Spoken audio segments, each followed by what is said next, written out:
And I can tell you this, the more planning you do, the more budgeting you do, the more margin there gets to be in your money, the less likely you are for something to be declared an emergency. Yep. The more likely you are to cash flow it out of the budget. I blew a tire. Well, let's cash flow that out of the car repairs instead of out of the emergency fund.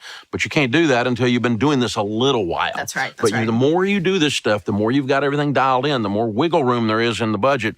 Okay, we got a decent car repair fund over here, so we don't have to touch the emergency fund, even though that is an unexpected event for a blown tire, right? So don't mess with the emergency fund. It is not. It's there for one thing and one thing only. It's not an investment.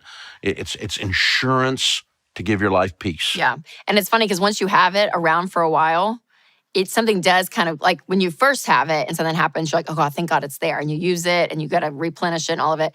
But once it's been there for a while and you kind of go through life, when something does come up, it is funny how you naturally are like, can we have a way not to touch it? That's how I am. I'm like, can we do anything and not have to touch that money? Because it becomes such a security to you that you're like, I don't want to touch it. So